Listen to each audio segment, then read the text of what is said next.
Iniciemos definiendo qué es la didáctica.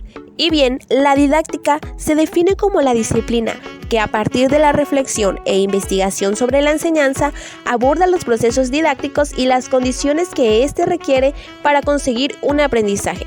Etimológicamente, la palabra didáctica se deriva del griego didaskein, que significa enseñar, y tekne, que significa arte. Entonces, podemos decir que la didáctica es el arte de enseñar. El objeto de estudio consiste en estudiar la dinámica del proceso de enseñanza-aprendizaje y las relaciones que se establecen y desarrollan entre sus agentes, ya sean en los docentes o en los estudiantes.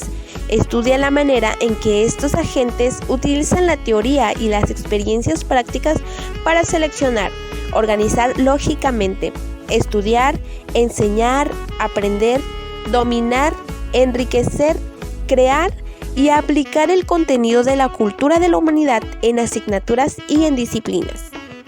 Didáctica y su relación con la pedagogía. Ambas se apoyan en la psicología.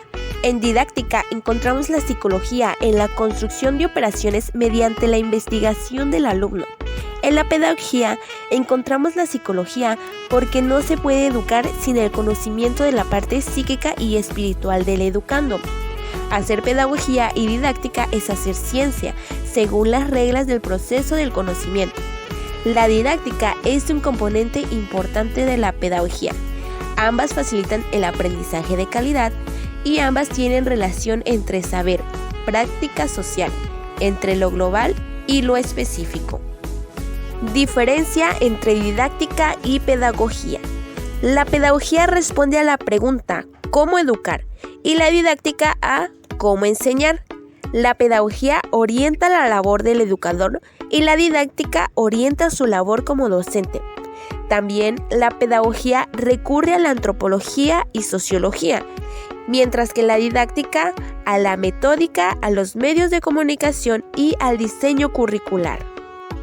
En cuanto a los antecedentes históricos de la didáctica, podemos comenzar con la escuela tradicional, describiéndola como metódica, ordenada, magistrocéntrica, enciclopédica y verbalista. Los aportes teóricos dentro de esta escuela se centran más en los contenidos y los conocimientos que en el proceso de la enseñanza y el aprendizaje. Posteriormente tenemos a la escuela nueva, y en esta escuela se deja de lado el disciplinamiento y la instrucción para considerar al sujeto que aprende. Se hacen relevantes los estudios psicológicos. Después está la pedagogía no directiva. Carl R. Rogers propone una pedagogía basada en la psicología humanista. El aprendizaje es adquirido si el ambiente lo posibilita. Después continuamos con la pedagogía católica, donde Cristo es el centro y fundamento de la acción pedagógica. En 1962 surge la pedagogía de la liberación. Freire propone una pedagogía de la liberación y una educación liberadora o problematizadora, donde los elementos del proceso educativo son la conciencia, la reflexión y la acción. Seguida por la corriente tecnológica de 1970, que considera que el enseñar se desvincula de los fines de la educación y educar es modificar conductas. El planteamiento, la conducción, es decir, las técnicas y métodos para la enseñanza y la evaluación del aprendizaje constituyen el campo de la didáctica.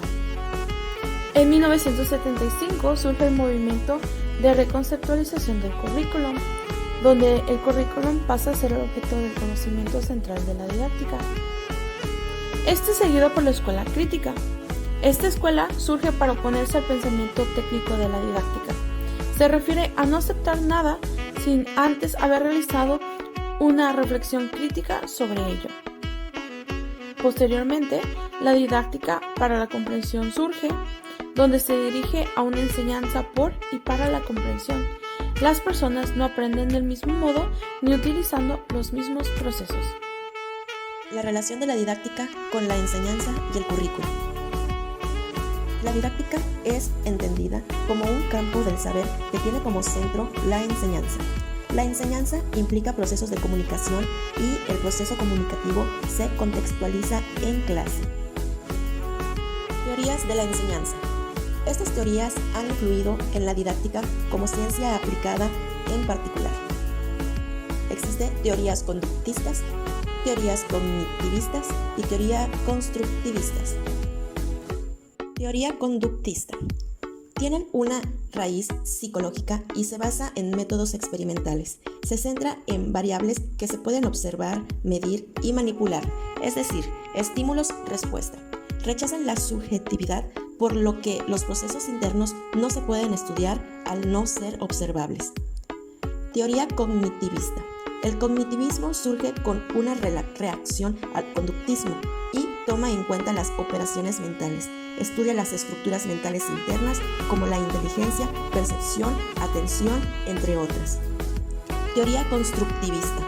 Se tienen en cuenta ambas perspectivas, la conductista y la cognitivista, es decir, los procesos internos de construcción de conocimientos en la interacción externa para producir el aprendizaje.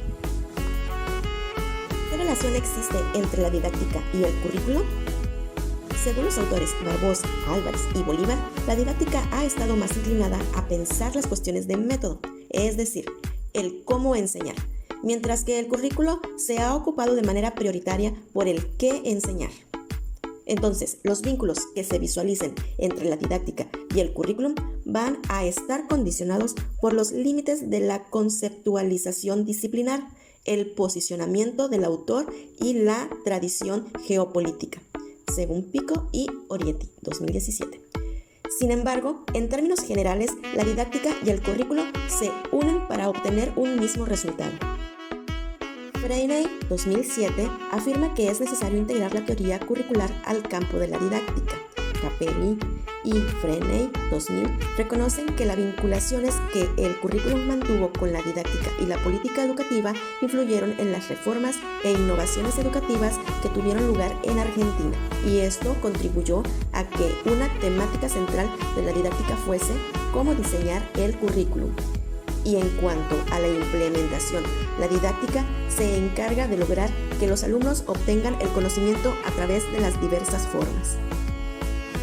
La función de la didáctica en los procesos de enseñanza y aprendizaje. Aplicación de la didáctica en la práctica docente. La función del profesor en el aula de clases consiste en promover procesos de comprensión en el estudiante, implementando un nuevo conocimiento para todos. El estudiante no solo profundiza de una manera memorista. Relación entre didáctica y el proceso de enseñanza-aprendizaje. La didáctica se encarga de buscar y aplicar las estrategias de acuerdo con cada situación. La didáctica está ligada hacia la enseñanza. El proceso de enseñanza-aprendizaje es todo aquello que ocurre en el aula y depende de la relación entre el docente y el alumno. Por lo tanto, la relación radica en que el docente busca, planea y selecciona las técnicas y estrategias que pueden ser más útiles y efectivas en ciertos casos y para ciertas situaciones que se presenten en el aula. Aplicación de la didáctica en procesos educativos no formales. Educación no formal es toda actividad organizada, sistemática, educativa, realizada fuera del marco del sistema oficial, para facilitar determinadas clases de aprendizaje a subgrupos particulares de la población, tanto de adultos como de niños. Algunos ejemplos de ambientes no formales son museos y centros culturales, organizaciones no gubernamentales en temáticas relacionadas con la ecología, el patrimonio cultural, desarrollo rural y urbano, gimnasios y centros de recreación, asociaciones de desarrollo comunal, movimiento scout, organizaciones de voluntarios, entre otras. Planificación del proceso didáctico. La planeación educativa se encarga de delimitar los fines, objetivos y metas de la educación. Permite prever los elementos necesarios e indispensables en el quehacer educativo. La planeación didáctica toma en cuenta lo siguiente: elementos curriculares, estrategias didácticas, recursos como tiempos, espacios y materiales, organización del grupo y estrategias de evaluación. Didáctica general y didácticas específicas.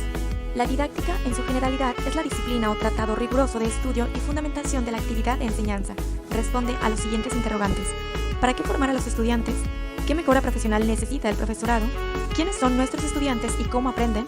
¿Qué hemos de enseñar? Y ¿cómo realizar la tarea de enseñanza al desarrollar el sistema metodológico del docente? Una didáctica específica depende directamente de las ciencias de la educación y un área del saber, fundamentalmente del saber escolar. La didáctica general no puede expresarse en el aula curricular más que a través de cada didáctica específica.